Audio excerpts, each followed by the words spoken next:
Broadcasting from the business capital of the world, this is the Podcast Business News Network.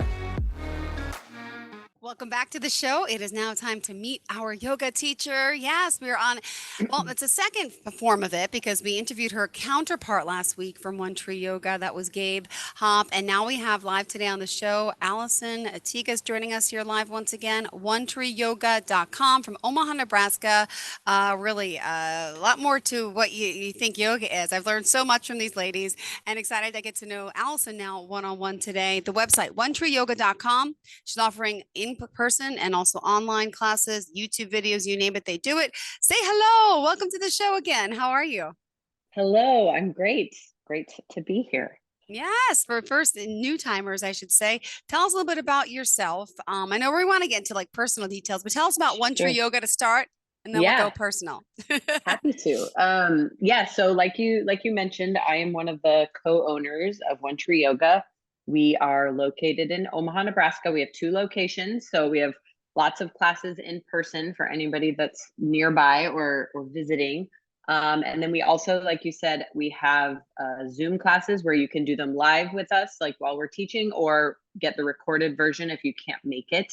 And then, we have a YouTube channel as well. So our goal is try to, offer and kind of get yoga out there to as many people as we can. All right. Well, let's get to know you.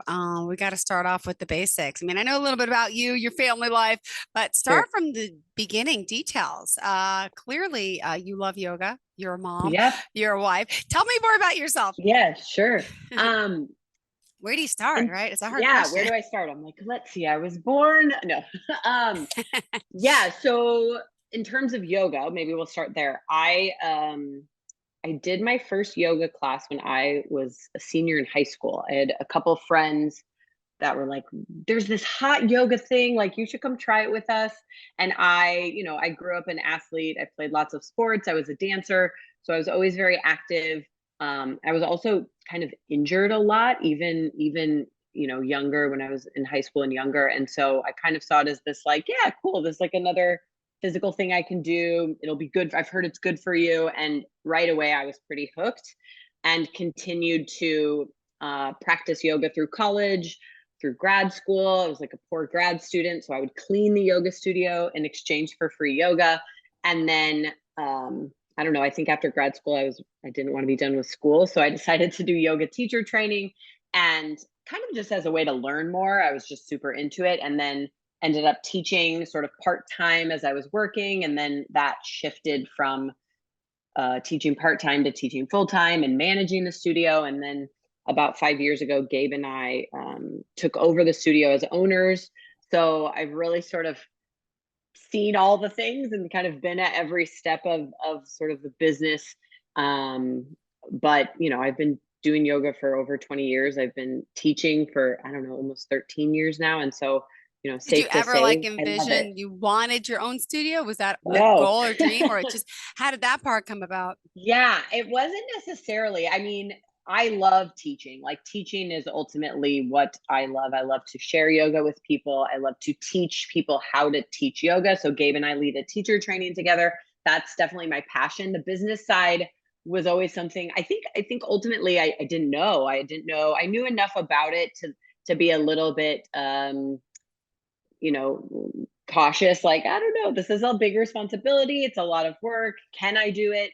And, when the opportunity arose, Gabe and I ultimately decided like we had to take the opportunity. She and I have both worked together for so long. We work well together. So I knew, having a good partner in crime would be helpful. And it sort of turned into this thing that I'm just so glad we did it. It's really been a great experience. It's been difficult. We talked, I think, a few episodes ago with like COVID and everything. Of course, there's always challenges, and owning your own business and, having little kids and all of that. But I've learned, so much. And I think it sort of morphed into this. I didn't necessarily see this as maybe the path, but here we are. And, I love it. Great. And let's talk more about that yoga journey in a sense, and, what brought you here, how you met Gabe, and give us the timeline and breakdown of that. Like, could you actually remember like your first yoga class? I totally do. How you got involved? How did you even get started? Yeah, I remember just trying it with friends. And I remember being like shocked at how hard it was. It was a hot yoga class, the first Okay. one. So that's definitely like you dive into the deep end. But you know, I was 18, so I could handle it. Yeah. But yeah, I remember leaving being like, wow, like I don't I didn't quite know why I felt great, but I just felt great. Like sure, my like body felt great. It felt great to stretch and move, but there was like something else that I couldn't quite put into words. And I don't know that it's still easy to do. We talk all the time about, you know, there's the physical practice of yoga, but there's this whole other piece that this like the subtle side that is hard to like describe how, you know, because it's different for everybody. But I think that's what kind of kept me coming back. Yeah, Gabe and I used to practice yoga together in the same classes for years. So we were both, you know, I was probably still in grad school or shortly out of grad school. Gabe was living in Omaha for a while at the time, and we would go to the same classes with our teacher.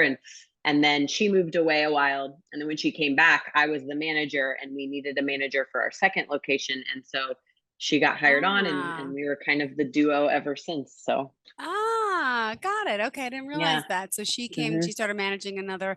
Awesome. Yep. Okay. So we were both kind of managing the two locations, and then we started doing teacher. So we started to lead teacher training together. So we've been doing that for, gosh, this is maybe our 10th year. So the good news is when we sort of kind of shifted into, okay, we're going to own this business together, we already knew that we worked well together. You know, that part was easy. We knew how to communicate. So that part I wasn't too worried about, thankfully. So All right. Well, now let's get off of yoga for a second. I know it's one of your favorite things to do, but do you have other hobbies? yeah, it's And so I don't know if you funny. mind sharing. Yeah, because we always talk Sure. about yoga. I would like to know more about that. Yeah, I mean, clearly yoga was always my hobby. It was one of my biggest hobbies, and then it sort of morphs into your career, and it's kind of an interesting thing. But yeah, I do have other things I like to do, other things that keep me busy. So, like you mentioned, I'm a mom, I'm a wife. So I live in Omaha. I have a husband. His name is JJ. We actually met at yoga before I was a teacher. So he loves yoga too, which is nice. We kind of get that piece together. And then I have an 8-year-old daughter, and my son is almost 5. So I have 2 kids. One is my daughter's in school, my son's in preschool, like part-time. So we're still kind of doing that like preschool shuffle business. And yeah, I mean, I feel like now a lot of my free time is, if I'm not working, it's spent, you know, going to my kids' activities and watching them play sports and do all the things they love.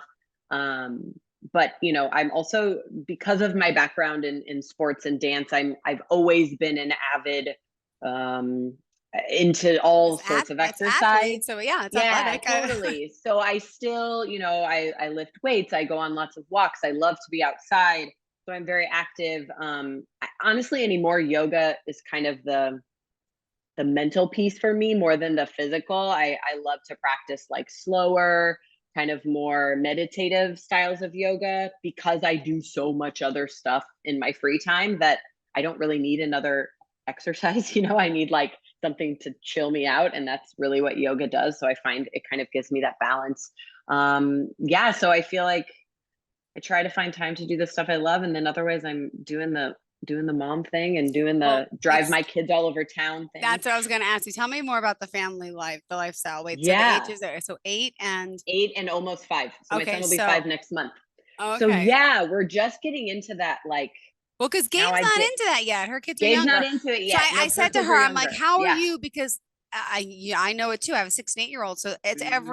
it's 4 3 nights a week that I'm running to sports. Yeah. And what if you have to be at the studio? How do you manage classes? Do you It's have to give that up now? Like, tell me, yeah. you have a better It's handle on it now. it's Yeah. an yeah, we're definitely like, I'm starting to get into that phase, right? And where Gabe's kids are younger, she's still, you know, I was there a few years ago where you're kind of like with them all day. So at night you're like, oh, I'm gonna go to the yoga studio and teach. Bye. But now it's getting trickier. And so, you know, I've always been pretty open, Gabe and I, with each other and with my husband, that like, as you know, as our family lives shift, that's going to shift our work schedule. Like right now I get my bulk Hmm. of the like yoga studio owner work done while my son's at preschool. So I've got like 3 hours to like get the emails answered and, you know, do payroll and Oh yeah. kind of all of that stuff. And then, yeah, I would often teach, you know, I teach more evenings, weekends, not as much during the day. It still works for now, but like you said, I'm kind of in that cusp where like it's getting a little bit trickier. Luckily, my husband has some flexibility with his job, so if I'm teaching that night and he has to take her to practice or whatever, it's no big deal. But I definitely foresee, as my kids are both going to be in school all day next year, like teaching during the day is probably going to be more doable for me than evenings and Mhm. weekends. And so, it's all, I think if yoga's taught me anything, it's like nothing's permanent. It's just kind of all To in be flux, and flexible, we yeah. got to be flexible. But it is a thing because, of course, my family comes first, but I also love that I, have this job that I love and that I can do. We just kind of have to move some pieces around sometimes. Now, do your kids do yoga? And does your husband do yoga still? Like, Yeah. So tell my me. husband, we met at yoga. Of course, the joke always is once we had kids, like he's like, I never get to go to class anymore. And I'm like, well, that's because you have to watch the kids when I go to class. But he does do a lot of yoga still at home. He just doesn't get, studio time as much. Even though I try, I'm like, you go. I don't have to teach tonight. You go to class. Um, my kids see us doing yoga and meditation. They kind of like run around and they're not They like can't sit super, still, they're right? not Okay, super okay. focused, but they definitely will be like, Mom, like, look at my down dog. And I'm like, good job, buddy. That's awesome. It's like, I never wanted to be this thing that I like force on them. I think, I hope just by them seeing us doing meditation and doing yoga and being active, that they'll sort of just like pick that up as like, oh, this is just kind of what we do, like Mhm. how it is.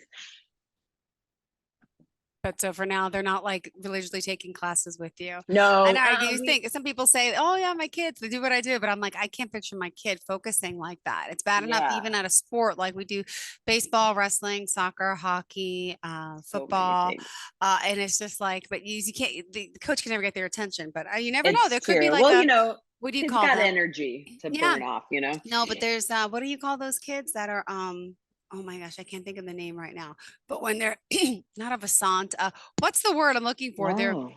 They're just really good at something at like they're playing Oh, they're piano at just age like, 4. yeah, I know what you're Like saying. so I'm Yeah, thinking they're you never know, you could exceptional. have Yeah. It's true. exactly. They could be like the young little yogi. Yeah, no, my kids are both. I mean, I think definitely what it's helped, it's like now it's like they're just kids. They need to run around and do other things. But being able to utilize like breathing when they're upset or when they're frustrated to talk them through like, hey, like relax your body, take a big breath. And like some Hmm. of those skills, I feel like I didn't learn that as a kid. So Yeah. it's cool to be able to teach just little pieces of that to my kids. And, as they get older, I think, you hope that some of that sticks and they'll have more interest in like, hey mom, I want to learn more about this. And Oh, now, when you were young, what did you envision yourself doing? Could you go think back to like not elementary this. days, high school Yeah. days, then college? So tell me Yeah, about that transition sure. with your education. And then what did you see yourself doing originally?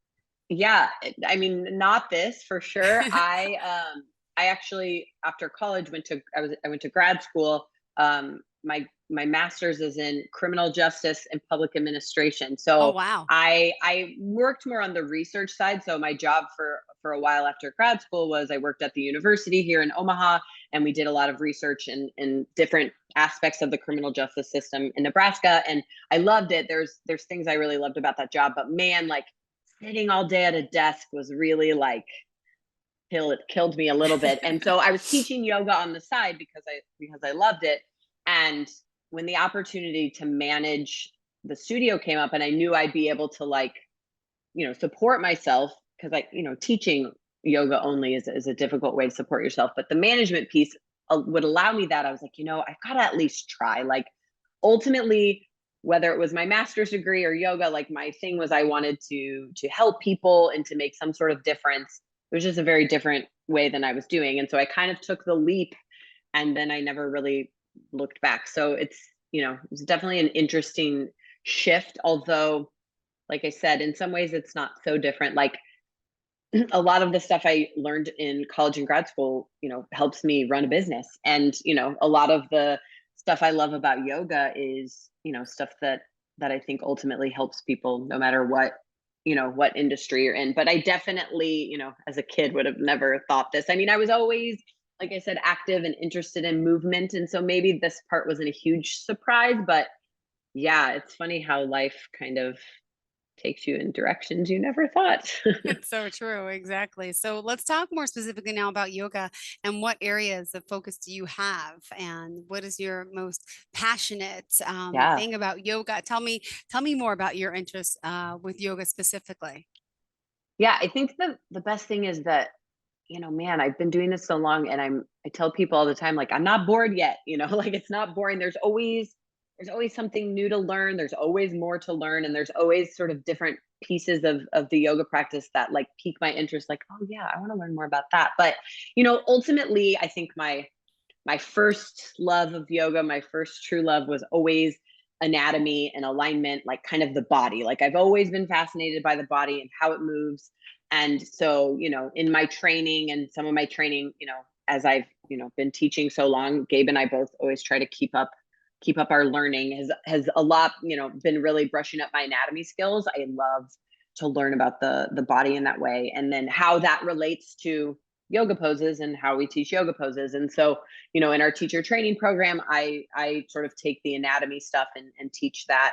So I'll never not love it. That's kind of always been my favorite. But the older I get, and the more sort of into the deeper aspects of the practice I get, I definitely have seen a shift for me personally. And I think this happens to a lot of us that have been doing it a while, is, moving from it being all about the body and all about the poses to kind of the more philosophical side of yoga or the softer side of yoga. And so Gabe teaches the portion of philosophy in our teacher training. And even just getting to, learn from her year after year and learn from some of my other teachers, it's definitely an area that I have grown a lot more interested in and learned more about, because it affects our daily life every day. It's like how to be a good person. Like that's, like so helpful, right? So Yeah.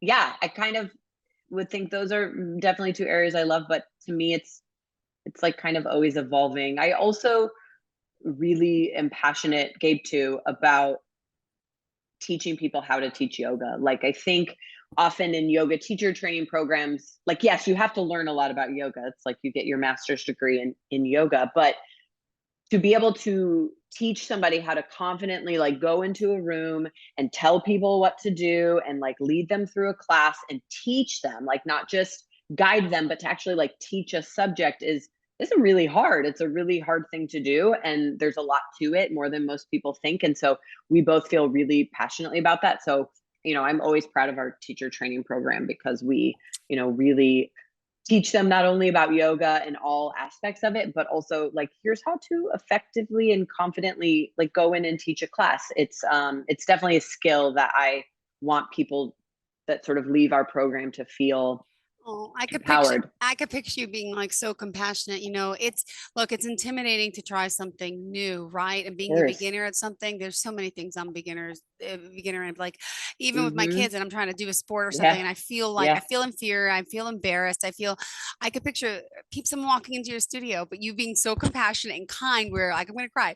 Like you make it such a good experience for them, right? Like I'm sure, that's what you need to be for someone because Yeah. there's people I out there mean, who want to do what you're doing and learn, but they're so scared. So, what would you say it's to so someone true. Yeah. coming into the studio and how do you, treat them? It's like you give them a warm, like hug, like a Yeah. blanket. I mean, if they want one. Yeah, it's true. I mean, I hope so. I hope that is how people feel when they, come into our studio. Speaking to you It's both the past yeah. few weeks, you guys are so compassionately No, kind, well, and it's thank hard you. to Thank find. you. I mean, I'm from New York. Yeah. Maybe that's different, but I Well, don't know. yeah, right. And I don't get out much We're the because I have Midwest, kids, but it'd be Yeah. so nice to come to your studio. It's like a Yeah. family, like friends, and like that camaraderie, which I miss having. I don't have that much anymore, but Yeah. It is true. It's a community. It's a that's community perfect of word. Yeah. people, and yeah, I hope that's how people feel. I think that's what we, try to remember, that like everyone's coming in with their own stuff, and we don't know anything about like what they're dealing with and going through. And the Yeah. little bit they share that we do know, like, sure, but like there's, all of us have stuff going on. And so, yeah, my job is like, to meet you where you're at and to like be compassionate and kind, and, to teach you this subject that I love, that I think will help because it's helped Mm-hmm. me. Have you become And friends yeah, like with some of your clients that come for in? Like, sure. I mean, it's always like a tricky sort of thing because it's like, I'm their teacher. There's like boundaries for sure that, yeah. you have to be, but definitely you get to know people, like family. And you see a lot of these people through different phases of life and highs and lows and struggles they go through, and triumphs and job changes and marriage, divorce, and kids. And you get to see people through sort of like all these phases of life. And with mine, like they get to see me through like before Allison had kids and now when Allison has kids. And so you really do get to be this like cool little community of like people that are kind of we're all there for like some bigger reason that I don't know that anyone even necessarily knows fully what that is, right? But it's like there's a reason I think that people choose like to step into a yoga studio maybe versus go to a spin class. And nothing against spin class, I love a spin class, but like Hmm. there's this deeper, bigger thing happening. And I think people like sense that or know that, but they don't, we don't really get it till we get it, that like there's something kind of bigger that goes on in the walls of a studio, I think, or in a yoga class, which is really special, I think. Oh, this is great. We still got some time. Yeah. All right, to learn more about you, just to remind everyone, Yep. onetreeyoga.com. Tell us how we find you. Yep. So that's our website, onetreeyoga.com. That really, has the bulk of information, has our schedule. It has, you can read up about all of our teachers. We have a lot of amazing teachers. I mean, you guys get to hear from Gabe and I every week as owners, but we have amazing teachers, all walks of life, different classes. We have offer a lot of different styles. So, if one style is not your jam, like I think you can find something you would like. So, website is onetreeyoga.com. If you have specific questions, you can always email us. The email is info at onetreeyoga.com. You can find us on Instagram or Facebook, One Tree Yoga. We're on YouTube, One Tree Yoga, where you can find, the great thing about YouTube is it's free, which is nice, but also we've got tons of different classes. You'll see some of our other teachers on there as well. We've got like 5-minute classes up to 1 hour classes. We've got meditations on there. And so it's nice little snippets that sometimes, we don't always have time for an hour and a half class. Like I know I don't do that every day. It's like for me, it's all about where can I find little moments to fit yoga in, because sometimes it's not realistic to, have 2 hours to to dedicate to it. So yeah, that's where you can find us. And we've got some cool events coming up for people that are local. So Gabe is leading a sound bath restorative class with her friend Sarah. So Sarah plays this like amazing music, and Aw. Gabe leads like some restorative poses, and it's pretty amazing. So that's happening later this month in March. We've got one of our hot yoga teachers, Kim. She's a wealth of information if you love hot yoga. She's leading a couple of posture clinics at the end of this month, beginning of April. Got me So people thinking. that want to Mhm. break down their poses in hot yoga. Let's see, we've got a guest teacher coming in town in April. It's actually Gabe and I's yoga teacher, Teresa, who is so amazing. She lives on the East Coast now, but she's coming back to Omaha to do a weekend workshop. And then I'm doing a wall ropes class later in April too. So we've got a lot of fun stuff happening for people that live close. Although Teresa's workshop will be on Zoom as well. So people that want to um, learn from her, you can also access that via Zoom, which is great. Awesome. So typical day, what would you say? Tell me the time you Oh, wake up, go to bed. yeah.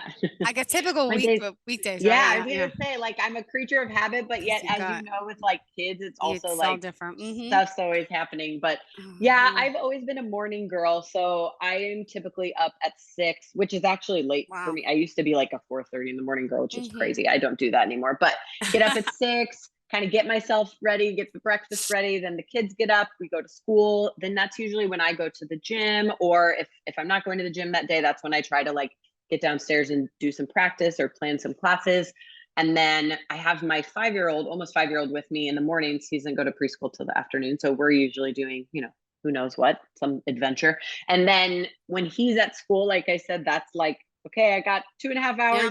get my work done, answer the emails, do all the things. And then, like, after school is when it's, take the kids to all the stuff.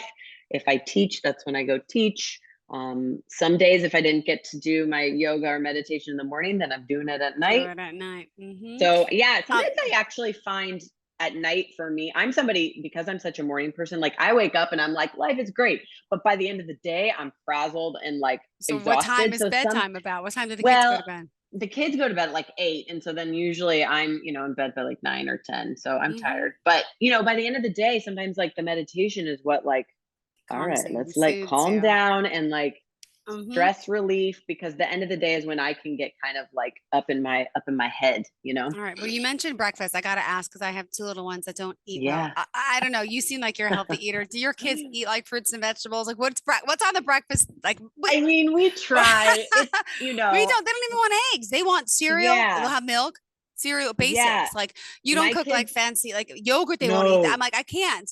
All right. So Yeah, it's okay to have I'm kids that rarely eat cooking. regular things I for now. think so. I mean, yogurt, my kids will eat, and fruit, like, and my trick always at like lunch and dinner is like, okay, you eat the vegetables first and then the others. Like that's like I'm like, you have to eat this first, and that's the way. Otherwise they won't do it. I get it. If I give them a plate and just veggies are on the corner, suddenly I'm like, well, why didn't you eat those? Like, so I just have to trick them. Got it. Got it. All right. Good to know. And in our last 2 minutes here today, Yeah. what did you want to share with everyone? Clearly, you're passionate about what you do. You have a very successful business, and your love of yoga is shining through here. OneTreeYoga.com, by the way. How did you want to leave off for us? Yeah, I think, my biggest thing I always want to tell people is, yeah, like you said earlier, it's, the fear is real, the fear of the unknown, or maybe you did practice yoga and you kind of like got away from it. I think with COVID, a lot of people's behaviors changed and habits changed. My biggest plea would just be like, come back, try it. Like most people don't realize how much they need it or they missed it until they kind of come back and see like, man, this is really great. And it doesn't have to be this intense, I got to go to yoga every day or 3 times a week. I mean, even like once a week, you make it to class and then maybe you like sprinkle it in, like I said, throughout the week in other ways. I just think a little bit of yoga is better than no yoga at all. And most people, once they regularly do it, they get Mm, it, but it's got easy it. to sort of let the fear hold you back. So don't. All right. Well, thank you for being here today. And if Yeah. someone Thank wants to you. reach out, go to OneTreeYoga.com. And great getting to know you. Oh, what's your favorite food? Oh gosh, that's so tricky. I'm a big meat eater actually, Okay. which, people are always surprised because they think all yogis are vegans, but not this girl. So I'm like give me like a medium rare steak and I'm like so happy. Favorite type of music? Favorite type of music. I love it all, except I'm not a big country music fan, which, sorry to anyone that is, That's but okay. otherwise I I like you love just all country of it. music fan. I'm from New York. Everyone Yeah. hates me. I'm Yeah, I country, but am. okay. Yeah, that's okay. Yeah. So yeah. All right. Like, are you like more hip hop? More like I do love hip classical hop. jazz? That's what I listen to when I Are you like down with exercise. OPP? Like, I'm so Yeah, old that's school. I right. don't know. No, no, I love it. So yeah, Pop. definitely hip All hop, right. definitely whatever my kids, half the Of time in the course. car, it's like All radio, right. like the pop hits and all of that. So Okay. All right. Thank you so much. Pleasure having you here, yeah, Allison, one on thank you, one. Looking Jill. forward to seeing the dynamic duo back together next week.